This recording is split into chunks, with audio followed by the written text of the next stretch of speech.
Hola a todos y bienvenidos a un nuevo vídeo. Hoy vamos a echar un vistazo a una función existente llamada solicitud externa, que te permite establecer conexiones con una plataforma de terceros.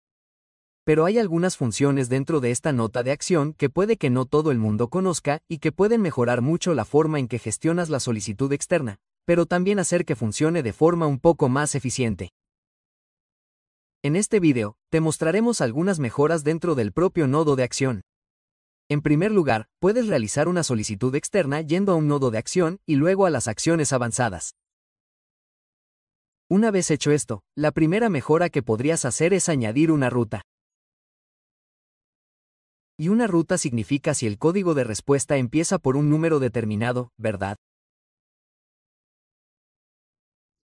Porque si echamos un vistazo al interior, si hacemos una solicitud externa, en algún momento obtenemos una respuesta y un código de respuesta siempre es algo como 220, quizá 431.430.520.521, etc.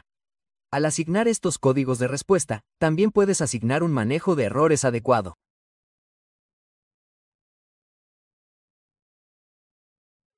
Con esto quiero decir que si seguimos una ruta y digamos que el código de respuesta comienza con un 2, por ejemplo, entonces cada código de respuesta que venga con un 2 significa básicamente que es una respuesta 220, que es una solicitud de API exitosa. Eso significa que el flujo puede continuar como pretendías. Puedes dirigirte a una nota de mensaje de envío, puedes dirigirte a un paso de condición de bloque Goto, como prefieras. Si tenemos otra ruta, por ejemplo, un código que comienza con un formulario, eso significa que hay algún problema con la solicitud externa específica. Y entonces puedes, por ejemplo, decir, vale, voy a notificar a un administrador del sistema que esta solicitud externa para este usuario ha fallado. ¿Correcto? Puedes hacerlo con una nota de acción, puedes hacerlo con una notificación. Puedes escribir la notificación y dentro de esa misma notificación, por ejemplo, hagamos una notificación de agente en vivo.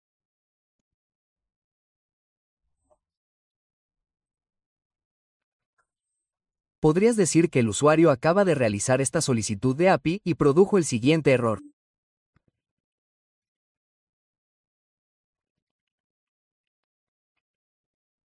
Luego, básicamente, podemos usar el campo del sistema, último error. Entonces, si usamos último error, podemos usar el último error y luego podemos decir que solo vamos a mapear el error específico, ¿cierto? Y así, tienes un sistema de respaldo donde configuras una notificación cada vez que falla una solicitud externa. Ahora bien, por supuesto, debes tener en cuenta que si haces esto a gran escala, como con una transmisión, esta podría no ser la forma correcta, porque si durante la transmisión la plataforma externa, la plataforma de terceros, tiene algún tipo de interrupción, recibirás innumerables notificaciones de esa manera, ¿cierto? Pero solo para mostrarte una posible ruta, en caso de que falle una solicitud externa, podrías, por ejemplo, enviar una notificación al administrador o simplemente un correo electrónico, correcto, a un administrador para que eche un vistazo o de la forma que consideres adecuada. Bueno, esa es una de las cosas que mucha gente omite en la solicitud externa, la capacidad de enrutar los códigos de respuesta. Así que para cada código de respuesta puedes tener una ruta independiente.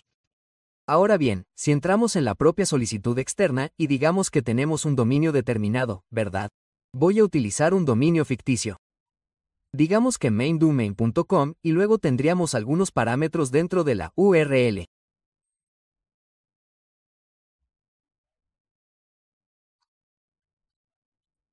Digamos que vamos con un nombre igual a 2 y luego tendremos, por ejemplo, nombre, y luego tenemos otro, digamos, correo electrónico igual a y luego utilizaremos correo electrónico, ¿verdad?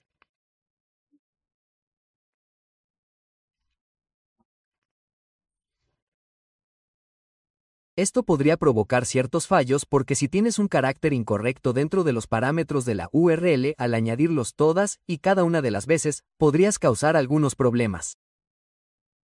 Así que puedes saltarte todo esto.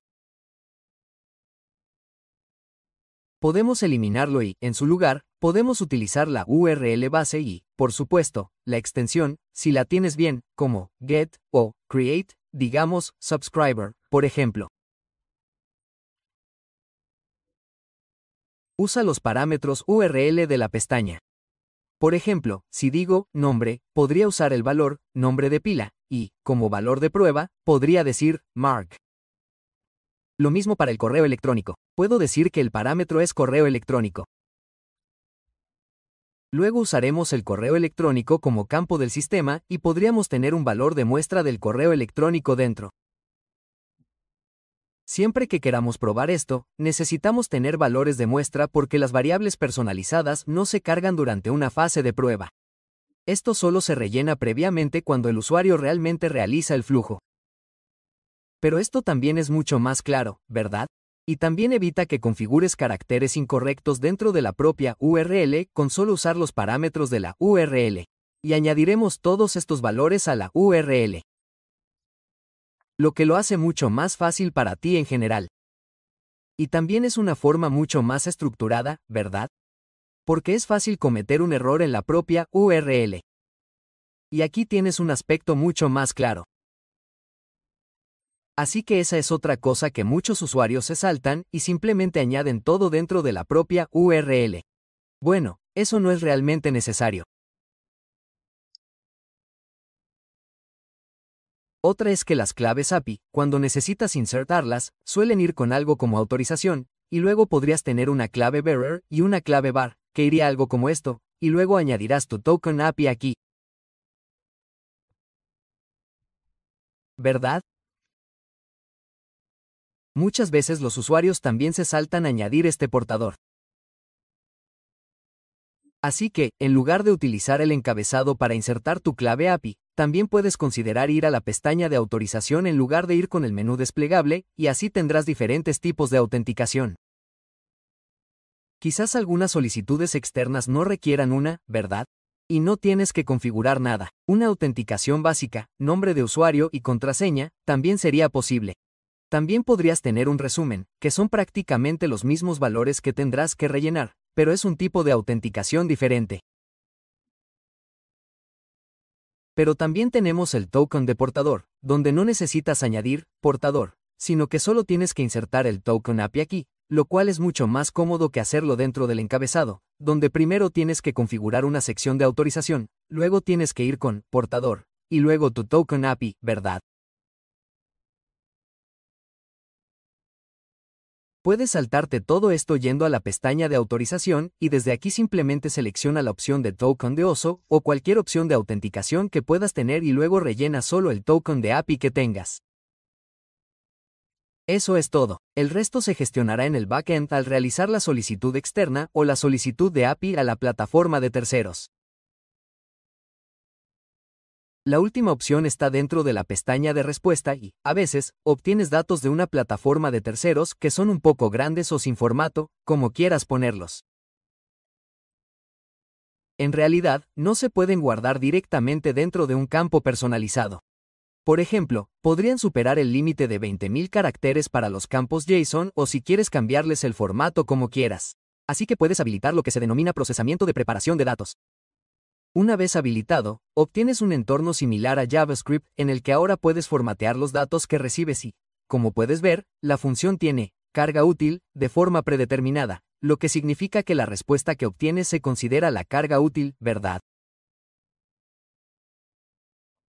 Por ejemplo, si solo quieres devolver ciertos valores de la carga útil, como el correo electrónico o el nombre, o quieres eliminar algo, o quieres añadir algo, puedes usar el preprocesamiento de datos si eres lo suficientemente eficiente para manejar JavaScript. También puedes cargar diferentes tipos de bibliotecas que son básicamente las mismas que tienes dentro del nodo de JavaScript. Por lo tanto, si eres un poco más competente y avanzado, también puedes habilitar el procesamiento previo de datos para dar formato a los datos como mejor te parezca y guardarlos después dentro de los campos personalizados deseados. Estas fueron solo algunas de las opciones dentro de la solicitud externa que pueden facilitarte mucho la vida al trabajar con solicitudes de API de terceros. Si tienes alguna pregunta, como siempre, estamos a tu disposición y te responderemos lo antes posible, pero por ahora, que tengas un buen día.